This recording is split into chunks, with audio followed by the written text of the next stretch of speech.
In its fantastic second season, NBC's The Good Place found empathy within the devil. Michael, Ted Danson, an immortal bureaucrat charged with torturing 4 souls in the bad place, a version of hell where his prisoners are meant to inflict their neuroses on one another, develops a conscience and helps them escape. While they argue their eternal cases in front of an omniscient judge, Maya Rudolph, Michael explains himself to his infernal supervisor.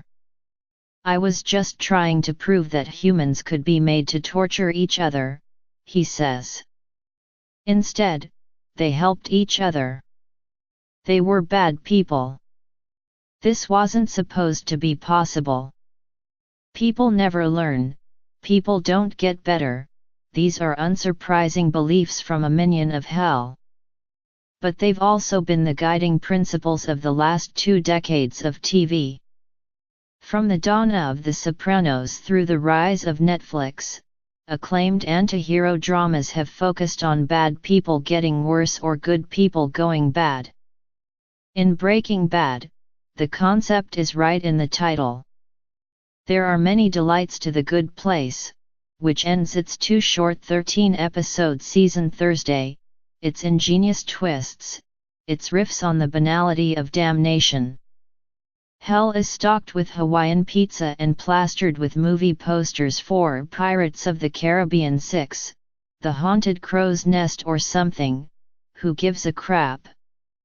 But the most refreshing thing about The Good Place, in an era of artistic bleakness, is its optimism about human nature. It's made humane and side-splittingly entertaining television out of the notion that people and even the occasional immortal demon are redeemable. For a generation now, the moral journeys of TV's best shows have mostly run in the other direction. Tony Soprano spent 6 seasons in therapy yet learned nothing except how to be a better criminal. The corrupt police officer Vic McKee, in The Shield, rationalized his brutality as what it took to bust gang members. The Exception's ambitious series about people seeking grace and improvement like HBO's Enlightened and Sundance's Rectify tended to be overshadowed. Sunnier sitcoms like Parks and Recreation, from The Good Place creator Mike Schur, dealt with characters who were already decent, not striving to become that way. Over time, anti-hero culture spread from premium cable to the mainstream. The bristly protagonists of Fox's 24 and House, M.D. broke rules to get the job done. Reality TV made stars of people who, in the credo of that genre, weren't there to make friends. Anti-heroes are de rigueur in noirish streaming dramas like Bloodline and Ozark. The mindset even bled into in public life. Donald J. Trump, reality TV star, in many ways ran an anti-hero candidacy, contrasting himself with political nice guys like Jimmy Carter. "We want someone who is going to go out and kick ass and win." When he suggested threatening the families of ISIS fighters, he was borrowing a tactic from Jack Bauer in Season 2 of 24. None of this is to say that anti-hero stories are necessarily amoral. Some, like Breaking Bad, assumed moral universes of retribution and consequences. But they were a kind of rebellion against the pat moral lessons of earlier TV, in which you could count on the good guys to win simply because they were good. The Good Place, on the other hand, avoided falling into easy moralizing by committing to the idea that becoming good is hard work. This was built into the structure of The Good Place.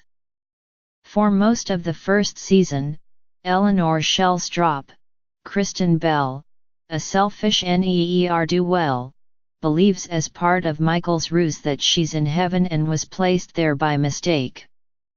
So she gets her assigned soulmate, the moral philosophy professor Chidi Anagonyi, William Jackson Harper, to teach her to be a better person. The result is a running crash course in remedial ethics, with the most madcap name-dropping of the greats of moral thought since Monty Python's Bruce's Philosopher's Song.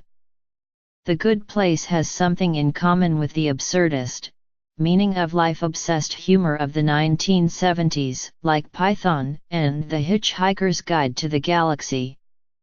In a Season 2 episode, for instance, Chidi brings up the trolley problem, a thought experiment devised by Philippa Foot. You're driving a trolley and must either continue on the track and kill 5 people or switch tracks and kill 1. Is it better to kill 5 innocents through inaction or 1 by choice?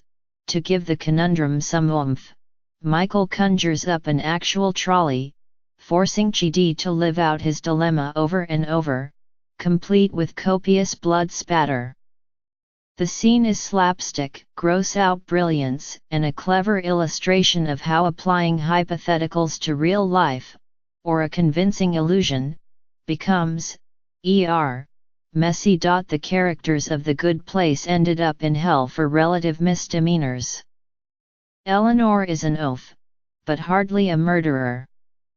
Tahani, Jamila Jamil, is a vain social climber with a jealous streak. Jason, Manny Jacinto, is a sweet dimwit. Chidi's sins are intellectual paralysis and self-flagellation.